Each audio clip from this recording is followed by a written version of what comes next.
If you have a desire to become a better version of your current self, then this podcast is for you. I share with you helpful thoughts, tips, and stories about fitness and self-improvement which you can apply to your life today. So for those of you that want to take control of your life, to learn, to grow, to become that which you desire most, I am your host, Connor Malone, and this is the pursuit of constant improvement.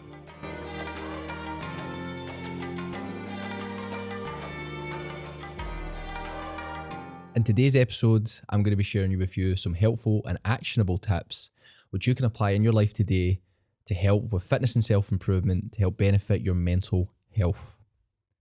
Now, as I get into this episode, I want to make this very clear that in terms of mental health, I am no specialist. However, what I have is my own experience and my clients' experiences with their own mental health and how they've improved that and also how they've maintained it.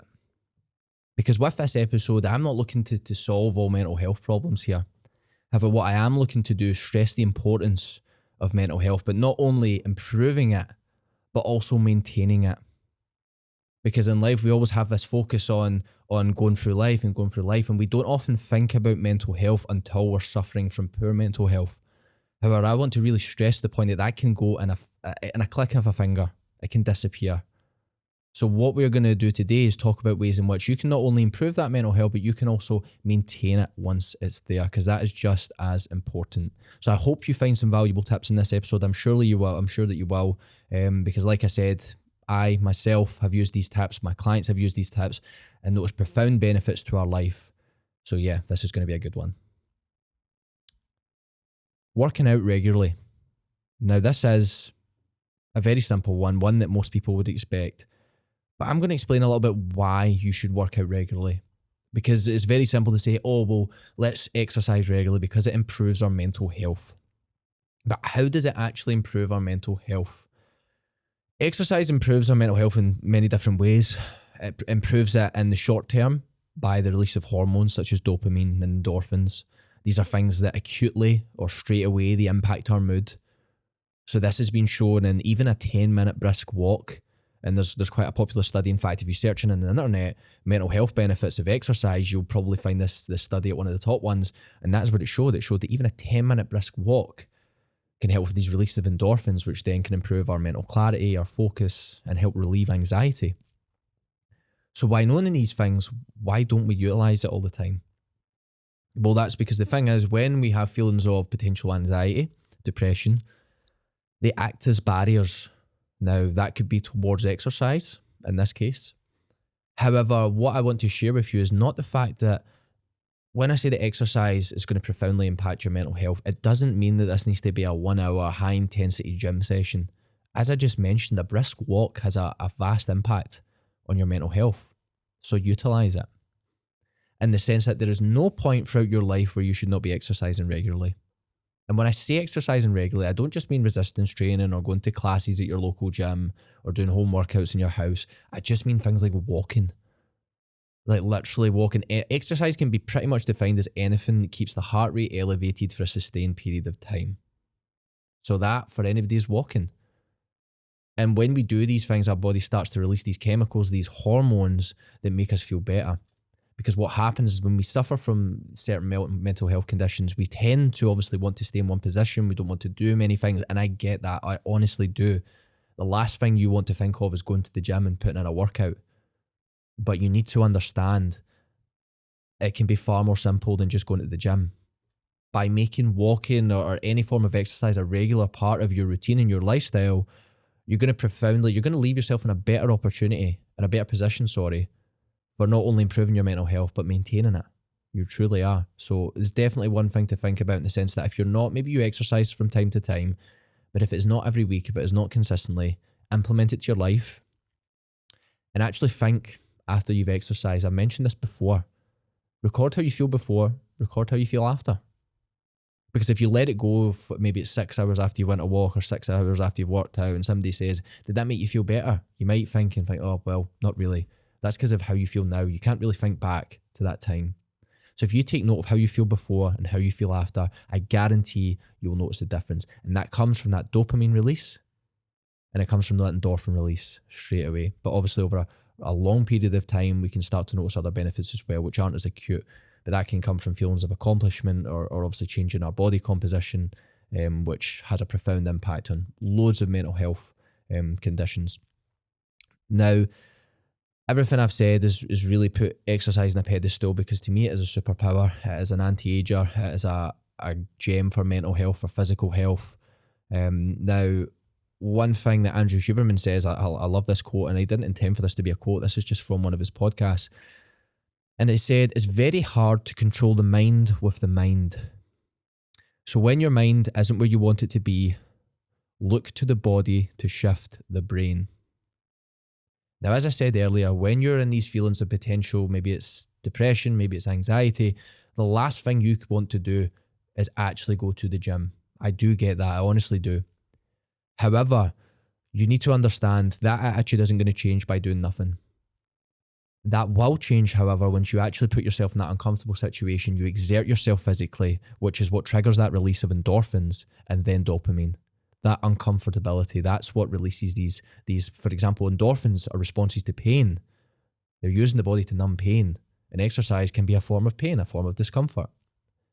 So as I said, when you get tied up with your thoughts and you don't want to do anything, you can't think of anything worse, that is the exact time your mind won't take control, but your body will.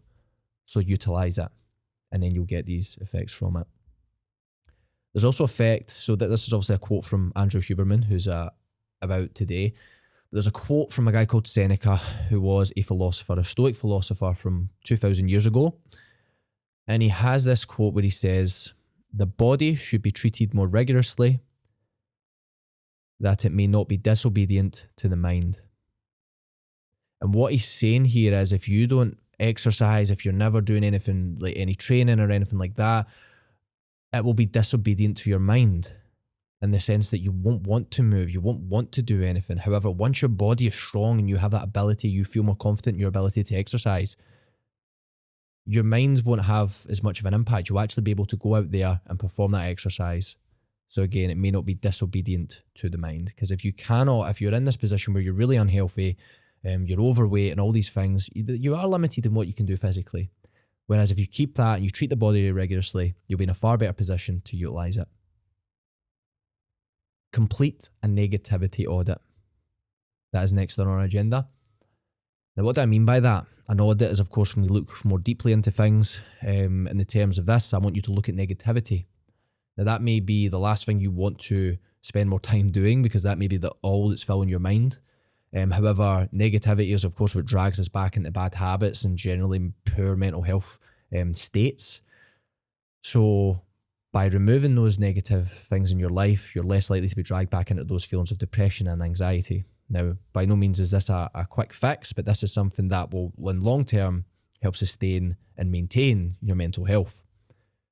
So what I want you to do with this is look through your weekly tasks, look through what you do on a daily basis, on a weekly basis, your habits, and think, how are they impacting your health? How are they impacting your mental health? How you feel? Because what we're looking for here is damage, negativity, things that aren't good for you.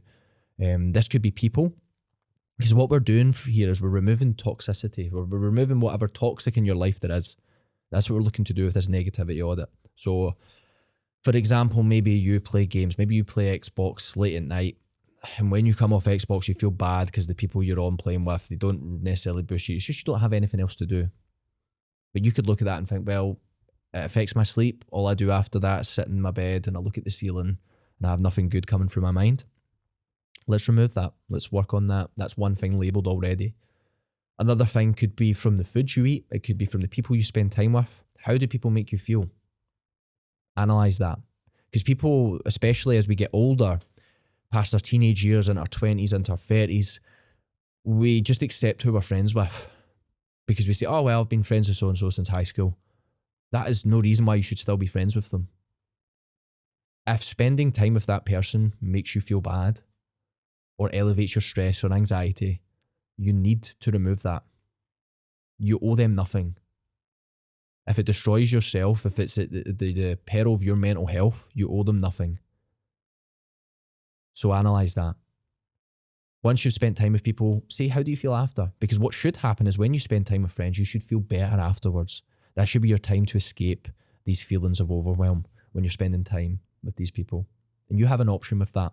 It's very important to remember, because I've spoken to people about this before, to clients, and they've said to me, well, I don't have many friends. I'm scared if all these people are all I have, although they may not be positive influences in my life, they're all I have. And I get that, because the last thing you want is to be alone. That's the last thing that people want. However, you need to understand that they're doing more worse, no more bad than they are good. By removing them, you can find other people, and you can rely on yourself as well, because that's what we're going to work on today, which is going to lead us nicely onto our next one, which is journaling. Now, journaling is at the kind of top of self-improvement in terms of any self-improvement content you listen to. People will talk about journaling and say, yeah, have a journal, but they don't really give much detail into what to actually do. Because what most people do is they'll open this journal or they'll go on this app and they'll think to themselves, well, what am I meant to write about? This is embarrassing. What am I meant to say? Now, a lot of journal apps now will give you prompts. But one thing that I like to do is just think of what you've done in that day. List what you've done today and how it made you feel. So it could be, again, that you spent time with said person. How did that make you feel? Respond to that. You could say, well, I spent time with so-and-so and I felt like this. That might be how it starts. However, when you repeat this for days and weeks and months, you'll become far better at understanding yourself, improves your self-awareness. So you'll be better able to articulate your thoughts. Because the thing with mental health is a lot of the times we get stuck in our own heads. We get with overwhelm and these thoughts that just keep going over and over in our heads, and we don't actually know how to solve them. Now, by no means is journaling going to solve that. However, what it's going to do is allow you to help get that out your mind and make a bit more sense of it, to delve deeper into it, and you'll better understand these things, these actions and these things that are happening in your life. Another thing with journaling as well is a gratitude journal. A gratitude journal is just where you list a couple of things that you're grateful for in life. If you're somebody who has suffered with, again, this doesn't need to be extreme mental health issues, just any type of maybe it could be overwhelm, it could be doubt, it could be moments of depression or moments of anxiety. And you find that you've now been brought into this position where you're not as positive. Gratitude can help you get out of that. In the beginning, it's going to feel stupid, like, why am I listing these things? I don't feel any benefit. But over weeks and months and years, you will notice that it will have a profound impact on you. I've done it for over 700 days now. I practice gratitude, and the attitude that I have now towards things is far greater than it was. Because all I'd done was once per day, listed 3 things that I was grateful for. And that's what you can do starting today. You can use an app, you can use paper, just note it down, what you're grateful for. Is it your family? Is it your health? Is it somebody else's health? Is it about laughter you had today? Is it something you experienced that you're grateful to have experienced? Is it something you're looking forward to? Is it an object? All these things that you can mention. And again, that makes you more self-aware. And once we become more self-aware, we become better able to protect ourselves against negativity, because we know how things impact us. So, for example, I'm not going to say I'm more self-aware than most people, but to an extent, I've got far better understanding how things impact me. To the extent where maybe somebody says, oh, do you want to do this? Or what about doing this? And I can automatically think to myself, well, this is how I believe this would impact me. I'm just far more self-aware. And that is what you can get by journaling. You become more self-aware and you become able to make better decisions, which will better impact your mental health. Now, the next one is creating structure and routine. Because what do you expect but your mind to wander when you have nothing to focus on? Structure, routine is what keeps the mind focused. It's what keeps us aligned with a goal. This pursuit of constant improvement that's behind me that I speak about all the time, there is one key principle to it, and that is alignment. So what is alignment? Alignment is when what you're doing on a daily basis, your actions, your habits, align with where you want to be. Now, for me, like it may be for you, you want to live a fulfilled, a happy life. That includes having good mental health, maintaining your mental health. So for me, I need these habits and actions to be aligned with that. And the way I do that is through my structure, through my routine. So I make sure what I'm doing on a daily basis is things like practicing gratitude. It's things like journaling, and maybe on a weekly basis, I'm reviewing these things. By creating that structured routine, it creates focuses, which keeps me aligned with my pursuit of constant improvement, but is focused towards my mental health. So by creating that structure, you give purpose to your weeks. Purpose is what so many lacked, as Viktor Frankl says. When people, what is it? I'll find it actually. I believe I have this quote here. Here it is. A man without purpose distracts himself with pleasure. Very simple. So if you find that you're somebody who constantly chases pleasure, you're always out at the weekend, you're drinking, you're taking drugs, you're looking for substances, you're looking for things that alter how you think rather than coming from yourself, you're distracting yourself with pleasure because you don't have a greater purpose. You don't have something to work towards. So you're easily distracted by this pleasure. Because we automatically, we're brought up to think that pleasure is a good thing. And in times it is, of course it is. However, when we're overcome by it and it controls us, it can be a very negative thing for our mental health. So we need to work on creating a routine, creating a structure that keeps us aligned with our goals, helps us with our mental health. It helps us maintain that mental health. Because for my mental health, for my clients' mental health, we look through our week on a regular basis. And that includes deep diving into how do I feel this week? How did this impact me this week? That's how we maintain our mental health. We don't just get to a good position and then go back to our old bad habits, because then guess what? It returns. These feelings of depression, these feelings of anxiety, they return. So we always need to be on the ball throughout life. We always need to keep on top of that in terms of maintaining our mental health. Now, one of my favorite things here is finding realigning tasks. Now, what do I mean by that? I spoke about alignment a minute ago. In terms of when I'm in alignment, I am following my goals and my habits that's keeping me going towards this pursuit of constant improvement. Now, realigning tasks could be something like journaling. It could be something like meditation. It could be cold water therapy. It could be going in your cold shower or an ice bath. And what these things do is they tend to make us feel better quickly. Life hacks, as some people would call them. So, for example, in the instance of cold water therapy, by going into that cold water, we tend to come out feeling better than when we went in. Same with walking, as we spoke about in the beginning. These are tasks that realign us. So when we're feeling maybe a little bit down, maybe a little bit depressed, a little bit anxious, we can look at these tasks to realign us. To think, right, well, I'm going to do this. It'll put me in a more clear state of mind to actually think from here. So by having these realigning tasks, you can utilize them to maintain your mental health. Now, with realignment tasks, like I said, you have cold water exposure, walking outside. Meditation is probably the most popular one of the most beneficial ones. Of course, meditation, people say it, although it is simple, it is very good to know how to do properly, in the sense that there's so many resources out there. On Netflix, you have the Guide to Meditation by Headspace. I would highly recommend watching that. You have on YouTube, you will find meditations, people talking you through how to breathe, how to enter these states of realignment, because that brings you back. Because once we find ourselves in these states of, like I said, depression, anxiety, our mental health drops a little bit, we need these tasks to pull us out of there. Okay, now it's not a permanent fix. You could go right back into it. The next day you might wake up and have these reoccurring thoughts. But by having these realigning tasks, we can use them to bring us back and maintain our mental health. Create flow tasks.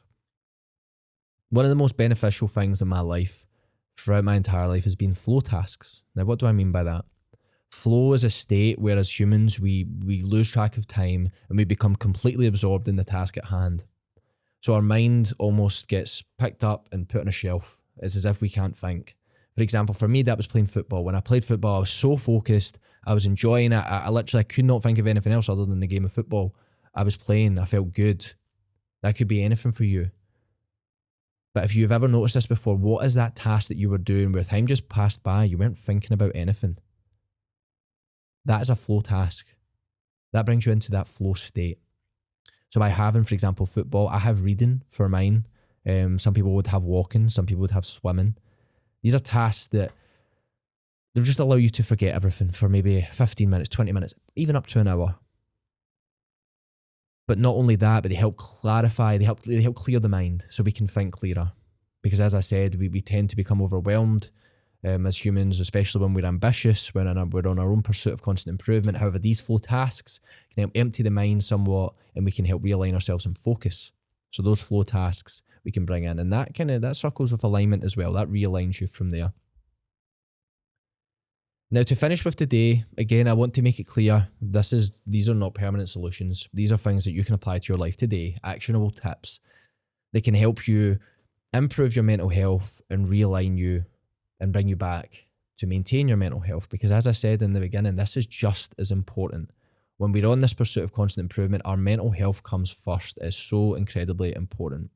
If you are somebody who is really suffering with mental health issues and you thought this episode may help solve those, of course, I said, unfortunately it won't. However, if you go in the show notes, I have a couple of links that may help you out. I would highly recommend going over to them because, of course, it's most important with any mental health condition is to seek help. Although this comes up to you, this is your first step of action. You need to take action and seek help. If you're in that position where you need help, you need to take it. Now, I want to leave you with a quote for today. A simple quote, but one that is really, when I first heard it for the first time, I must have sat for about 10 minutes and just thought about it. I was like, I can't believe that. It's so simple, yet so powerful. And what it is a healthy man wants 1,000 things. A sick man wants only one. Now, in today's life, especially in our pursuit of constant improvement, we can get stuck up on, I want this, I want that. We always want more. However, we don't realise the one thing that we can't live without, and that's our health. Not just our physical health, but our mental health. Because without our mental health, everything else becomes nothing. Absolutely nothing. So when you're thinking about your next ambition, your next thing, put your mental health first. It should always come first. It helps you, it helps those around you. And it's just important, as I said, to maintain it. So make that a focus in your life. Make that a focus in your own pursuit of constant improvement. Thank you for listening to today's episode. If you did find it valuable, if you're going to apply any of these tips from today's episode, be sure to let me know. Drop me a DM on Instagram at Connor Malone PT. And as I said before, I hope you enjoyed and get after it in your own pursuit of constant improvement. Thank you for listening.